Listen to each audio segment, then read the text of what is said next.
शांति। ओम शांति। ओम शांति। मैं आत्मा अपने आत्मिक स्वरूप में स्थित होकर अपने परमपिता परमात्मा की मुरली सुन रही हूँ और स्वयं में धारण कर रही हूँ। बाबा की श्रीमत पर चलकर बाप समान गुणों और शक्तियों को धारण कर रही हूँ।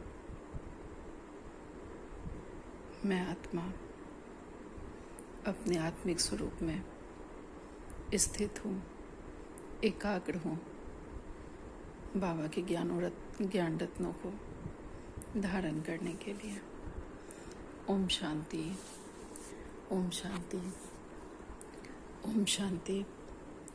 आज 25 मई 2024 की बाबा की साकार वाणी है। बाबा कहते हैं, मीठे बच्चे, बाप आए हैं तुम्हें सिविल चक्षु देने, तुम्हें ज्ञान का तीसरा नेत्र मिला है, इसलिए यह आंखें कभी भी क्रिमिनल नहीं होनी चाहिए। आज का प्रश्न है, तुम बेहद के सन्यासियों को बाप ने कौन सी श्रीमत दी है? उत्तर है, बाप की श्रीमत है तुम्हें नर्क और नर्कवासियों से बुद्धि योग हटाकर स्वर्ग को याद करना है। गृहस्थ व्यवहार में रहते नर्क को बुद्धि से त्याग दो। नर्क है पुरानी दुनिया, तुम्हें बुद्धि से पुरानी दुनिया को भूलना है। ऐसे नहीं, एक हद के घर को त्याग कर दूसरी जगह चले जाना है।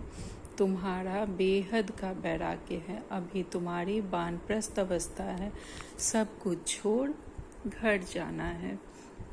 बाबा कहते हैं, हम बेहद के सन्यासियों को बाबा ने कौन सी श्रीमत दी है? बाबा ने हमें श्रीमत दी है कि हमें अब इस कलयुगी दुनिया से, इस नर्क दुनिया से और नर्कवासियों से अपना बुद्धि योग हटाकर सिर्फ अपने घर स्वर्ग को याद करना है। गृहस्थ व्यवहार में भल हम रहते हैं, लेकिन बुद्धि से हमें सबका त्याग करना है। इसमें हमें फंसना नहीं है। कलयुगी लोगों में, उनकी बातों में, उनके सोच में, किसी में भी हमें फंसना नहीं है। हमारा बुद्धि योग सिर्फ बाबा से रहे और बाबा के ज्ञान से रहे। और सतयुग में जो हमारा हम स्वर्ग के मालिक बनेंगे, हमारा क्या पद पोजीशन होगा, उसे हमें सिर्फ बुद्धि में याद रखना है। बाबा कहते हैं, नर्क पुरानी दुनिया है और हमें इस पुरानी दुनिया को भूलना है और सिर्फ हमें अब बेहद का वैराग्य धारण करना है, क्योंकि ये हमारी अब वानप्रस्थ अवस्था है। अब हमारा यह अंतिम जन्म है, तो हमें अब सब कुछ छोड़कर वापस घर जाना है और सदा हमें अपने नए घर को याद करना है और पुराने जगहों को, पुराने घर को भूलना है। ओम शांति।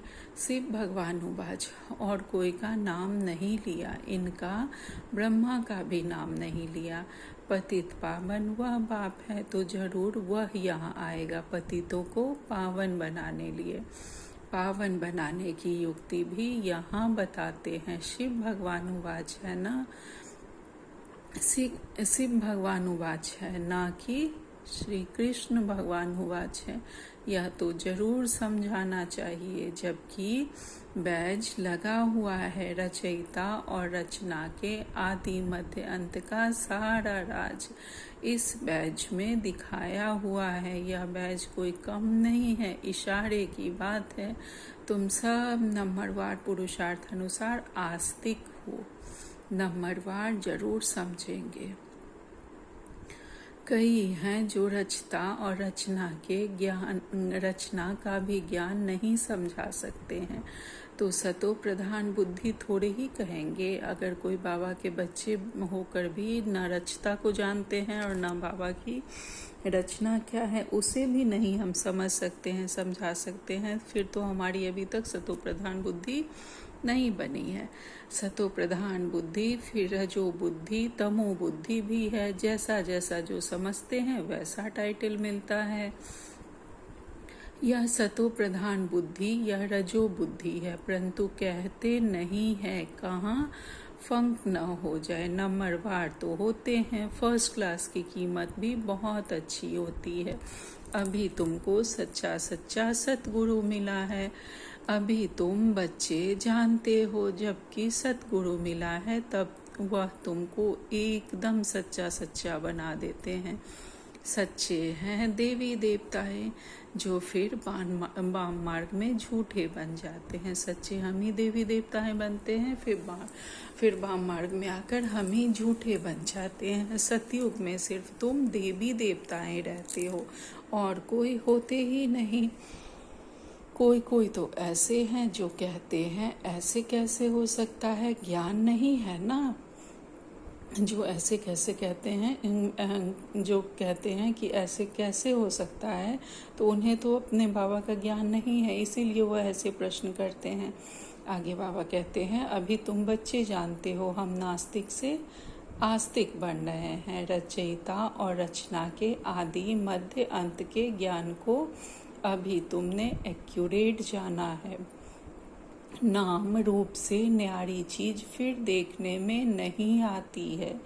आकाश पोलार है तो भी फील किया जाता है ना कि आकाश है, यह भी ज्ञान है। सारा मदार बुद्धि पर है। रचता और रचना की नॉलेज एक बाबा हमें देते हैं, यह भी लिखना है यहाँ। रचता और रचना के आदि मध्य अंत का ज्ञान मिल सकता है। ऐसे बहुत स्लोगन हैं, दिन प्रतिदिन नई नई पॉइंट्स, नए नए स्लोगन निकलते रहते हैं। आस्तिक बनने के लिए रचयिता और रचना का ज्ञान जरूर चाहिए, फिर नास्तिकपना छूट जाता है। तुम आस्तिक बन विश्व के मालिक बन जाते हो। बाबा हम ब्राह्मण बच्चों को आस्तिक कहते हैं वो भक्ति में पहले जो हम लोग भक्ति में आस्तिक समझते थे कि हाँ, अगर हम भक्ति कर रहे हैं, पूजा पाठ कर रहे हैं तो हम आस्तिक हैं। और नास्तिक जो बिल्कुल पूजा पाठ नहीं करते थे उन्हें कहा जाता था। लेकिन बाबा ने नास्तिक यहाँ उन्हें कहा है जो भक्ति मार्ग में है, जो परमात्मा को जानते नहीं हैं। और हम बच्चों को बाबा आस्तिक कह रहे हैं, क्योंकि हम परमात्मा को जानते हैं तो हम बाबा के आस्तिक बच्चे हैं। और जो परमात्मा को नहीं जान रहे हैं भक्ति मार्ग वाले, तो वो नास्तिक बच्चे हैं। बाबा कहते हैं तुम आस्तिक बन विश्व के मालिक बन जाते हो। बाबा को पहचान कर हम यहाँ तुम आस्तिक हो, परंतु नंबरवार पुरुषार्थ अनुसार जानना तो मनुष्यों को है। जानवर तो नहीं जानेंगे, मनुष्य ही बहुत ऊंच है, मनुष्य ही बहुत नीच है। इस समय कोई भी मनुष्य मात्र रचता और रचना की नॉलेज को नहीं जानते। इस समय कोई भी लौकिक वाले रचता बाबा और रचना हम बाबा के बच्चे या जो देवी देवताएं हैं उनको कोई नहीं जानते कि ये देवी देवताएं कौन है, कैसे बने। आगे कहते हैं बाबा, बुद्धि पर एकदम गॉडरेज का ताला लगा हुआ है। तुम नंबरवार पुरुषार्थ अनुसार जानते हो कि हम बाप के पास विश्व का मालिक बनने के लिए आए हैं। तुम 100% प्योरिटी में रहते हो। प्योरिटी भी है, पीस भी है, पॉसिबिलिटी भी है। आशीर्वाद देते हैं ना, परंतु यह अक्षर भक्ति मार्ग के हैं। यह लक्ष्मी नारायण तो तुम पढ़ाई से बनते हो। यह लक्ष्मी नारायण पढ़ाई से बनते हैं, पुरुषार्थ कर्म बनते हैं, ना कि बाबा के आशीर्वाद से बनते हैं। बाबा किसी पर आशीर्वाद नहीं करते हैं, बल्कि हम नंबरवार पुरुषार्थ अनुसार अपने पद पोजीशन को पाते हैं। आगे कहते हैं बाबा, पढ़कर फिर सबको पढ़ाना भी है। स्कूल में कुमार कुमारियां जाते हैं पढ़ने के लिए, इकट्ठे होने से फिर बहुत खराब भी हो पड़ते हैं, क्योंकि क्रिमिनल आई है ना। क्रिमिनल आई होने के कारण पर्दा लगाते हैं। वहाँ तो क्रिमिनल आई होती ही नहीं, तो घूंघट करने की दरकार नहीं। बाबा कहते हैं यहाँ तो जिसकी भी दृष्टि है वो क्रिमिनल आई है, सबकी भिखारी दृष्टि है। इसीलिए कहा जाता है कि औरतों को पर्दा में रहना चाहिए। इतना पर्दा में सब रहते हैं, क्योंकि कोई भी आत्मा रूप में एक दूसरे को ना देखकर, बल्कि सब एक दूसरे के रूप को देखते हैं। बाबा कहते हैं इन वहाँ क्रिमिनल आई होती नहीं तो घूंघट करने की दरकार नहीं। इन लक्ष्मी नारायण को कभी पर्दा लगाते देखा है? वहाँ तो कभी ऐसे गंदे ख्यालात भी ना आए। वहाँ तो है ही रावण, यहाँ तो है ही रावण राज्य। यह आंखें बड़ी शैतान है, बाप आकर ज्ञान के चक्षु देते हैं। आत्मा ही सब कुछ सुनती बोलती है, सब कुछ करती आत्मा है। तुम्हारी आत्मा अभी सुधर रही है, आत्मा ही बिगड़कर पाप आत्मा बन गई थी। पाप आत्मा उनको कहा जाता है जिसकी क्रिमिनल दृष्टि होती है। वह क्रिमिनल आए तो सिवाय बाप के और कोई सुधार ना सके। जो विकारी दृष्टि है वो बिना बाबा के और बिना बाबा के ज्ञान के किसी की भी नहीं सुधर सकती।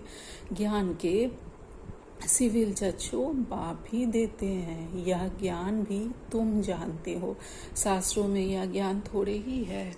बाप कहते हैं यह वेद शास्त्र उपनिषद आदि सब भक्ति मार्ग के हैं। जप तप तीर्थ आदि कुछ भी करने से मुझे कोई मिलते नहीं। कुछ भी करने से हम बाबा से नहीं मिले थे, इस ज्ञान को पाकर ही हम बाबा से मिले हैं। यह भक्ति है जो आधा कल्प चलती है। अब तुम बच्चों को यह संदेश सबको देना है। आओ तो हम तुमको रचयिता और रचना के आदि मध्य अंत का ज्ञान सुनाएं, परम पिता परमात्मा की बायोग्राफी बताएं। मनुष्य मात्र तो बिल्कुल जानते ही नहीं, मुख्य अक्षर है यह। आओ बहनों, आओ और भाइयों, आकर रचयिता और रचना के आदि मध्य अंत का ज्ञान सुनो।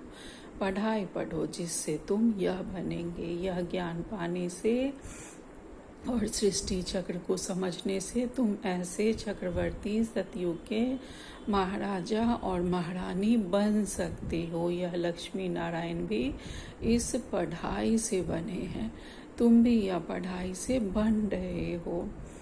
इस पुरुषोत्तम संगम युग पर बड़ा प्रभाव है। बाबा कहते हैं इस तरह से हमें सबको समझाना है, सबको बताना है कि आओ हम तुमको रचयिता और रचना के आदि मध्य का सारा नॉलेज सुनाते हैं, ज्ञान बताते हैं। बाबा को पहचानो, बाबा के बच्चे बनो।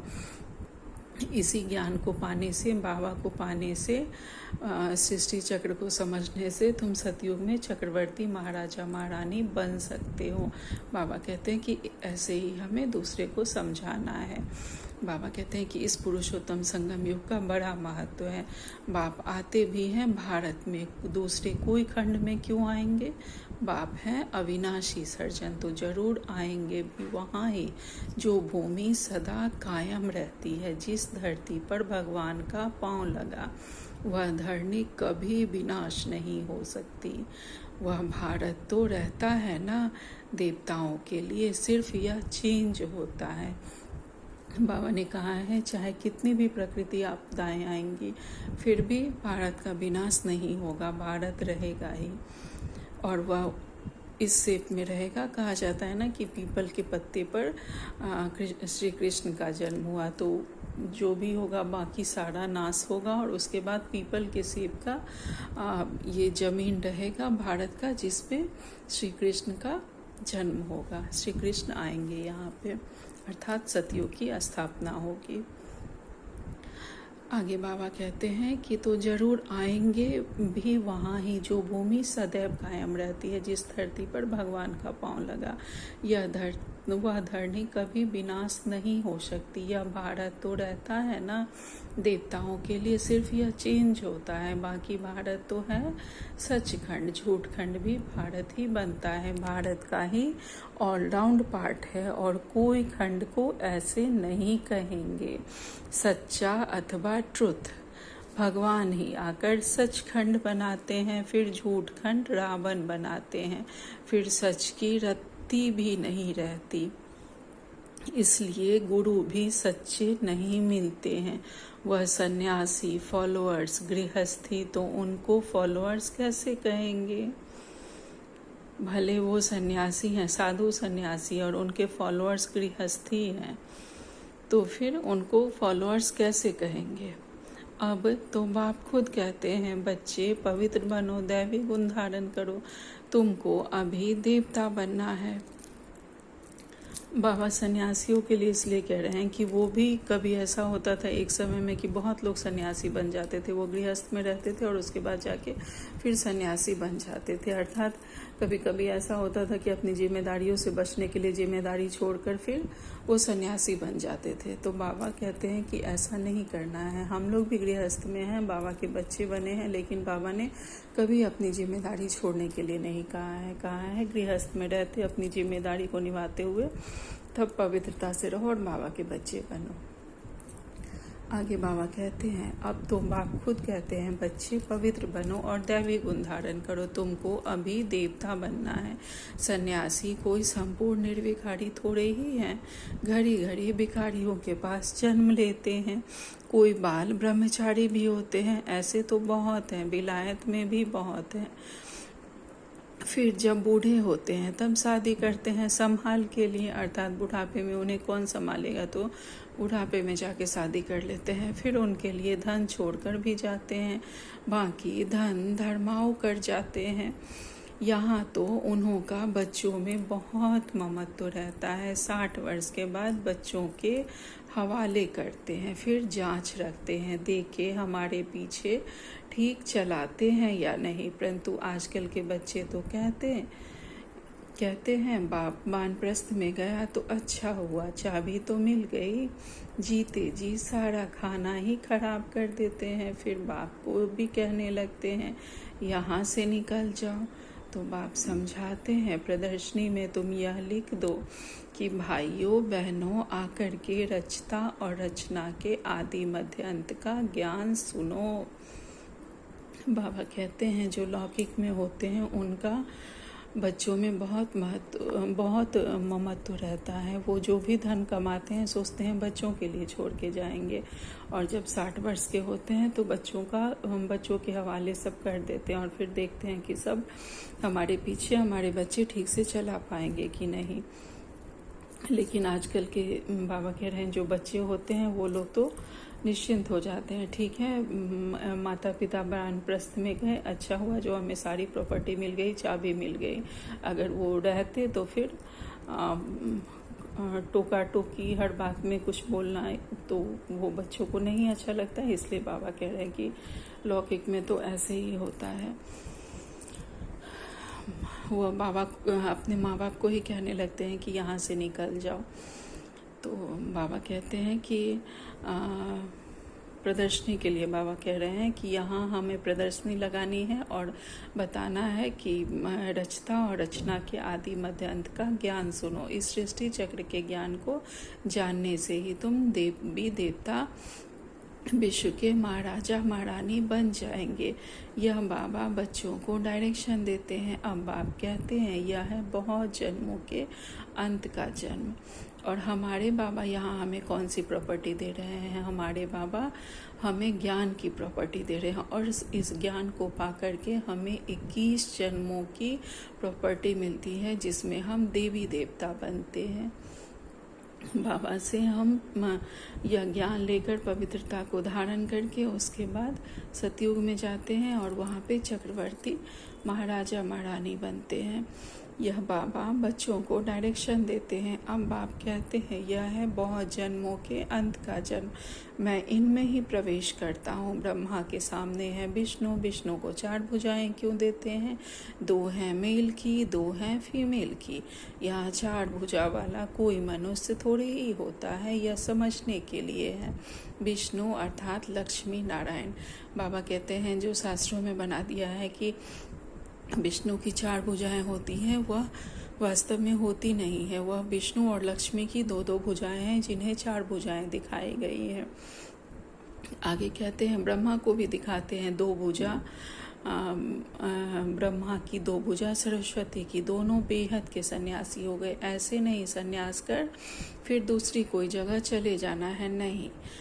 बाप कहते हैं गृहस्थ व्यवहार में रहते नर्क का बुद्धि से त्याग करो। बाबा कहते हैं कि जैसे वो लोग भी गृहस्थ में रहते लक्ष्मी नारायण हो कि ब्रह्मा सरस्वती हो, वो बेहद के सन्यासी हो गए, इसी तरह हमें भी ऐसा नहीं कि सन्यास कर ली और उन सन्यासियों की तरह कि वानप्रस्थ में हम घर द्वार छोड़कर और जंगलों में जाके रहने लगे, ऐसा नहीं करना। एक जगह छोड़ के दूसरी जगह जाके रहने लगे, ऐसा नहीं। गृहस्थ में रहते बस बुद्धि से हमें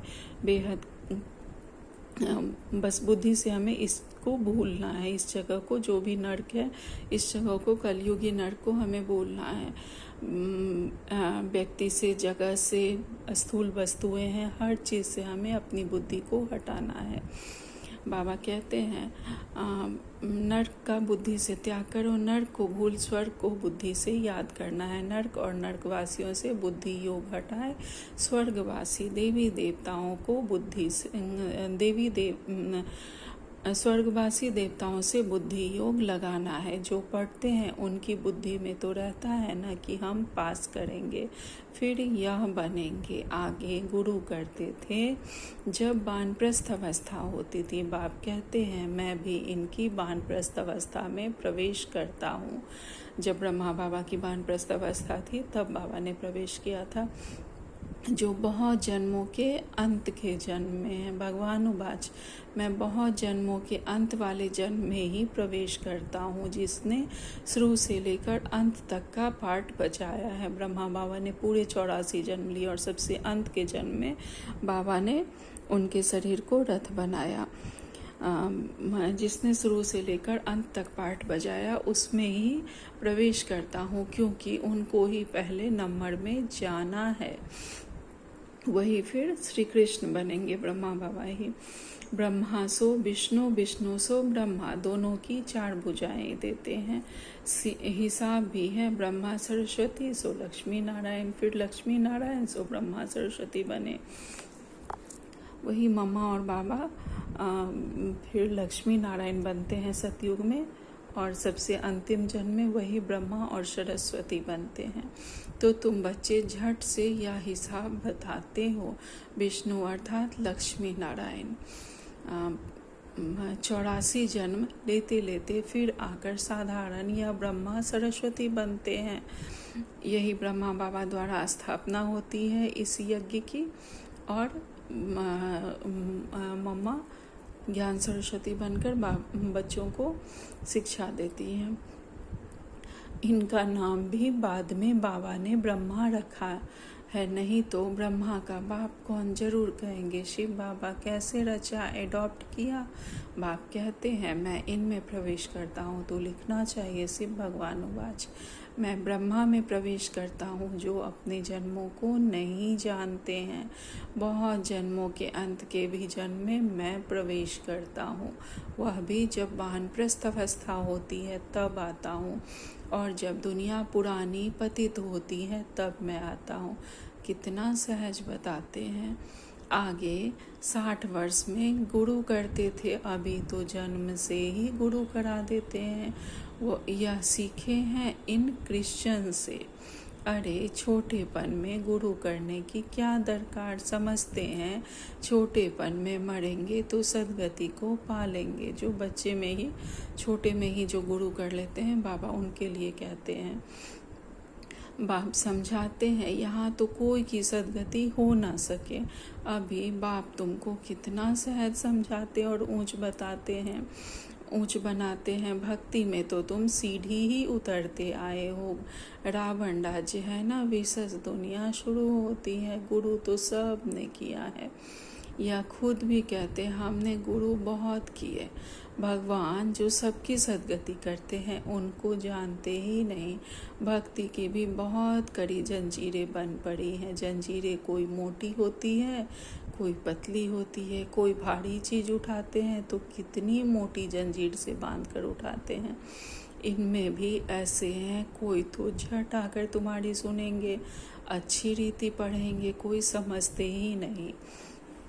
बाबा कहते हैं भक्ति में बहुत कड़ी जंजीरें बना दी है। सच में कितनी पूजा पाठ है, कितनी उसमें विधि है, ऐसे व्रत करो, कितने कड़े व्रत नियम सब रखे गए हैं। तो बाबा कहते हैं कि कोई जंजीरें तो बहुत मोटी होती हैं भक्ति की, कोई बहुत पतली होती है।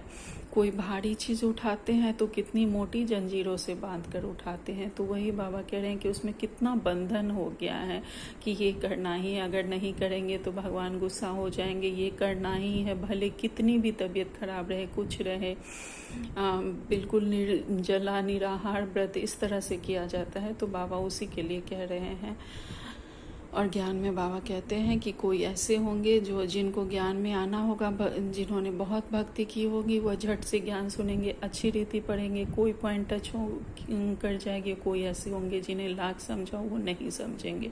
तो फिर उनके पीछे बाबा कहते हैं बहुत पढ़ना नहीं है। आगे कहते हैं बाबा कोई समझते ही नहीं, कोई तो झट आकर तुम्हारी सुनेंगे, अच्छी रीति पढ़ेंगे, कोई समझते ही नहीं। नंबरवार माला के दाने बनते हैं। मनुष्य भक्ति मार्ग में माला से मरते हैं, ज्ञान कुछ भी नहीं है। गुरु ने कहा माला फेरते रहो, बस राम राम की धुन लगा देते हैं। एक कोने से मन के एक कोने से राम राम चल रहा है और दूसरे कोने से उसने ऐसा बोला, उसने ऐसा कहा, कुछ कहीं और ही रावण के गुण सबका बखान चलते रहता है, जो माला सिमरते रहते हैं। जैसे बाजा बजता है, आवाज़ बड़ा मीठा लगता है, बस बाकी जानते कुछ भी नहीं। राम किसको कहा जाता, श्री कृष्ण किसको कहा जाता, कब आते हैं, कुछ भी जानते नहीं। श्री कृष्ण को भी द्वापर में ले गए हैं। यह किसने सिखाया, गुरुओं ने। श्री कृष्ण द्वापर में आया तो बाद में कलयुग आ गया, तमो प्रधान बन गए। बाप कहते हैं मैं संगम पर ही आकर तमो प्रधान से सतो प्रधान बनाता हूँ। तुम तो कितने अंध श्रद्धालु बन पड़े हैं। यही भक्ति के लोगों को समझाने की बहुत इम्पोर्टेंट पॉइंट है कि अगर श्री कृष्ण द्वापर में आए थे तो उसके बाद भगवान के आने के बाद इतना घोर कलयुग कैसे आ गया। उसके बाद तो सतयुग की स्थापना होनी चाहिए थी ना, अगर द्वापर में श्री कृष्ण आए थे तो। इसका कोई जवाब नहीं है उन लोगों के पास। तो यह निश्चित है कि द्वापर में श्री कृष्ण आए ही नहीं थे, श्री कृष्ण आते हैं सतयुग में ही। आगे बाबा कहते हैं, बाप कहते हैं मैं संगम पर ही आकर तमो प्रधान से सतो प्रधान बनाता हूँ। तुम तो कितने अंधश्रद्धालु बन पड़े हो। बाप समझाते हैं जो कांटों से फूल बनने वाले होंगे वह झट समझ जाएंगे, कहेंगे यह तो बिल्कुल सत्य बात है। कोई लोग अच्छी रीति समझते हैं तो तुमको कहते हैं ये तुम बहुत अच्छा समझाते हो। 84 जन्म की कहानी भी बरोबर है। ज्ञान सागर तो एक बाप है जो आकर तुम्हें पूरा ज्ञान देते हैं। अच्छा, मीठे मीठे से खिलते बच्चों प्रति माता पिता बाप दादा का याद प्यार और गुड मॉर्निंग। रूहानी बाप की रूहानी बच्चों को नमस्ते। हम सब रूहानी बच्चों की रूहानी माता पिता बाप दादा को याद प्यार, गुड मॉर्निंग और नमस्ते नमस्ते नमस्ते। शुक्रिया मेरे मीठे प्यारे बाबा, आपका लाख लाख शुक्रिया। आज धारणा के लिए मुख्य सार बाबा ने कही है। पहली पॉइंट है सतगुरु बाप की याद से बुद्धि को सतो प्रधान बनाना है। बाबा को याद करके हमारी जो बुद्धि तमो प्रधान बन गई थी उसे पूरी तरह सतो प्रधान बनाना है, संपूर्ण पवित्र बनना है, सच्चा बनना है, आस्तिक बनकर आस्तिक बनाने की सेवा भी हमें करनी है। दूसरी पॉइंट में बाबा ने कहा है अभी वानप्रस्थ अवस्था है, इसलिए बेहद का सन्यासी बनकर सबसे बुद्धि योग हटा देना है, पावन बनना है और दैवी गुण धारण करने हैं। अभी हमारी वानप्रस्थ अवस्था है तो हमें बेहद का सन्यासी बनना है, सबसे बुद्धि योग हटा देना है, किसी चीज़ में फंसना नहीं है, अपनी जिम्मेदारियों को निभाते हुए किसी में भी हमें फंसना नहीं है, लेकिन अपनी जिम्मेदारी को अच्छे से निभाना है। बाबा कहते हैं गृहस्थ में रहते हुए किसी में फंसना नहीं है, बुद्धि योग सबसे हटा लेना है, पावन बनना है और दैवी गुण को धारण करने हैं।